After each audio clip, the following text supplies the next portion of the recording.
Hej och välkomna. Vi har med oss Graham Potter efter en vinst mot Zorya. Graham, har du några kommentarer efter matchen?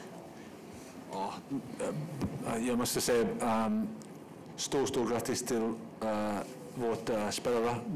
De var fantastiskt.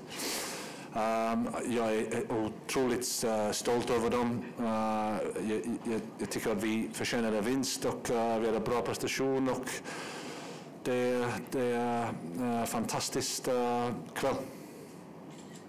Jag tror inte det finns There's nobody Ukrainian? Okay, perfect. Är det någon som har några frågor på en gång? Graham, dare we to say it was a stunning display? Yeah, it was. From the start, I thought we started really well. Of course, you're not sure after a couple of weeks of no competition how it's going to be. I was asked that a couple of times, and you never know. But we've prepared well, and we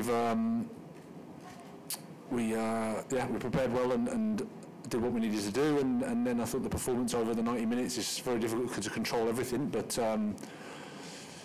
We had long periods of good play and attacking, but they were a dangerous team on the transition. Ali still has to make a couple of saves for us to win, but overall I think we deserved the victory, and it was a really proud moment. If you compare this achievement with others, is it at the top? I mean, I think Östersunds getting out of the group stages of the Europa League is, science fiction, really. It's if you'd have asked me that at the start of the season, whether that's a possibility, it's hard to say that it. Of course, it's hard to say that it is, but we've done it. I think we've deserved it. We, especially at home, we've played well. I think Bilbao was a really good performance. Probably deserved more than a draw, but overall we've got, I'm not sure how many points we've got, 10, which is a fantastic number in this competition against some big football teams.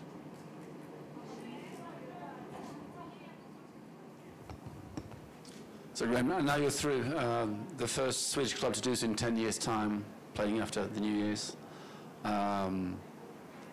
What do you put it down to?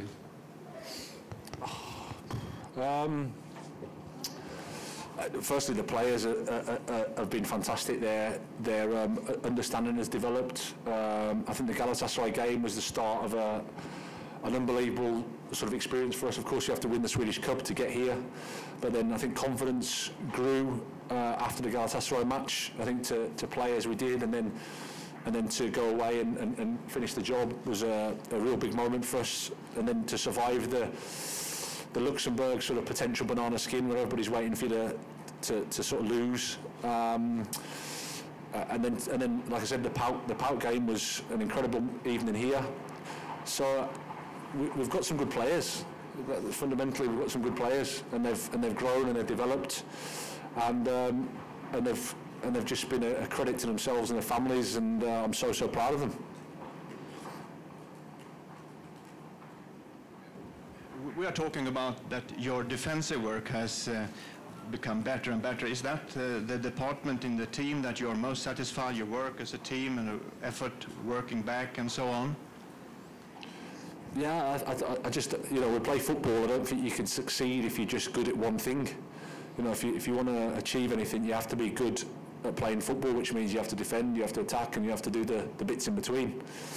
So we've always tried to work in that way. Of course, sometimes when you have players that are more offensively minded or better with the ball, then it takes a bit of time. But now I think there's an understanding. We've been flexible with how we've played in terms of tactically. The decision making of the players is improved, but I think you need attitude, you need character, you need personality and courage. And that's the players. They've been amazing. They take the ball. They want to play in small areas. Want to attack in small areas. We leave ourselves vulnerable to transitions in terms of big spaces behind us, but we deal with it well. So I'm just really proud of them. Keep saying that, don't I? Obviously, what we've been doing here hasn't gone unnoticed on the continent, and there's a transfer window coming up as well. If you listen to Daniel, he keeps saying that everyone's just going to stay in this big, happy family. What do you expect from January? How confident are you in keeping your group together? I'm not sure. I think the players understand that they're enjoying the football here, that they have opportunities here. We have to try and break the mould that there's something maybe better. Players are getting selected for the national team, playing in Östersunds. They're playing in the Europa League, last 32. So unless there's something, really, really good comes in for people, it's hard to say why they would. But I guess that's individuals make those decisions. But from our perspective, there's a good collective here. We've survived as a club. When you lose players, it's part of life in the hierarchy of football. You have to work on the collective and hope that you provide enough reason for people to carry on enjoying the football and developing.